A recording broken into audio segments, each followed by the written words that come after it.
Now that the Lakers have this cap room, Woj, what do they do with it? Is it a max player or is it multiple options?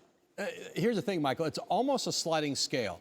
It's like, what is a max player? You decide what a max player is. So if it was Kawhi Leonard, well, of course you would do it, right? No brainer. But if it's, certainly D'Angelo Russell has been a focus of the Lakers. If Kyrie Irving goes to Brooklyn, if Brooklyn renounces him and he's no longer a restricted free agent, he becomes unrestricted, they need guard play there. They need shooting. They need a ball handler. Jimmy Butler is a free agent. Yeah. And so, but they're looking in LA at the possibility now with $32 million of, go through the list of free agents, the Danny Greens, the Terrence Rosses, the Seth Currys, bringing KCP back in LA. You can build some depth out to your roster. So it's really about weighing what max player might be interested in you versus who else you could get. It's going to be a lot of they're going to have to make a lot of quick decisions on that, though. Yeah, you're talking about Kawhi Leonard versus D'Angelo Russell. Those numbers for a max are a little bit different. You could have more room to do something else. So we'll stay tight and listen to that. Meanwhile, let's go to Boston for a second, because you're also reporting that the Celtics are the leading contender right now for Kemba Walker.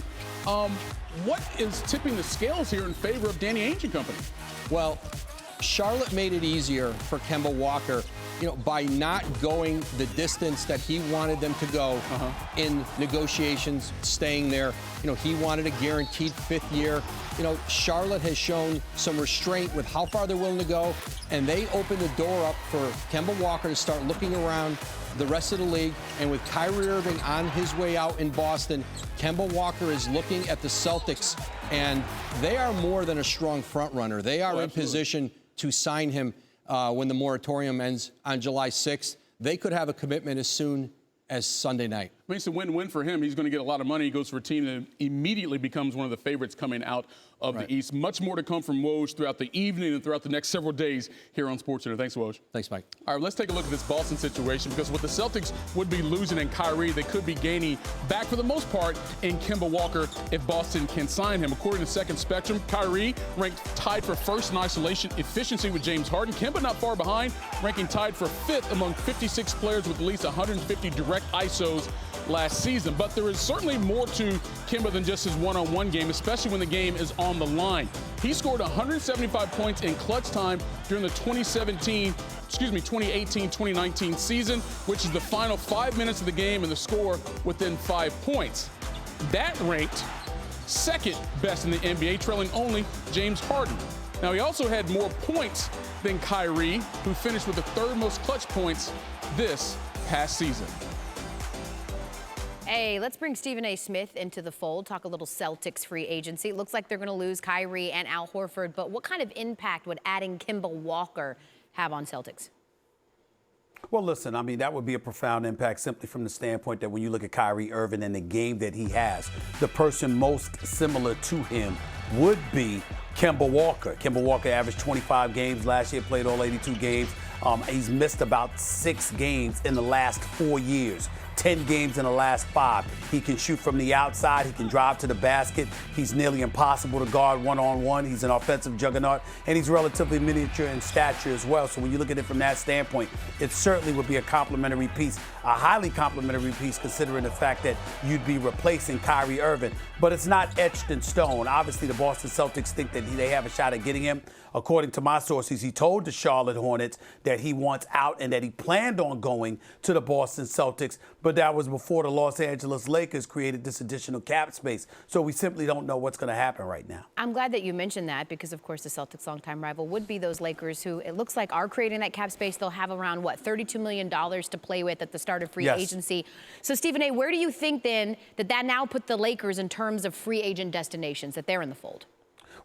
Well, first of all, it makes them incredibly attractive because you have LeBron James, you have AD, and now that you have max space in order to bring a marquee player on board, you're asking that player to join 2 superstars in the Southern California sunshine without asking them to take a pay cut, which is essentially what you would have been asking them to do prior to making this move. And that also gives the Lakers an incredible level of flexibility that they may not have had. First of all, you could go after Kyrie Irving if you so choose, and suddenly it's not etched in stone that he could end up in Brooklyn if LeBron and AD come calling and say, how about helping the Lakers win a championship in Southern California? Kemba Walker, do you really want to go to the cold in Boston? By the way, you saw what happened with them last year, even though it was Kyrie there instead of you.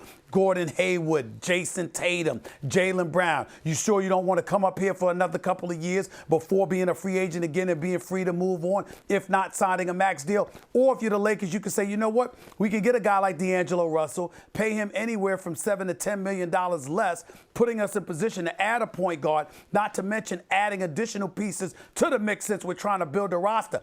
That's the level of flexibility that the Los Angeles Lakers have available to them right now. And also in the process, it's great PR because a team that looked absolutely dysfunctional and ravaged in controversy just weeks ago are now my favorites to win the championship. And you got a GM in Rob Pelinka and an owner in Jeannie Buss who suddenly deserve our respect as opposed to our vitriol for how things were handled. A lot has changed with Los Angeles over the last few days. To that point, and for the good feelings, what do you make of the gesture that LeBron James made today in deciding to let Anthony Davis wear number 23?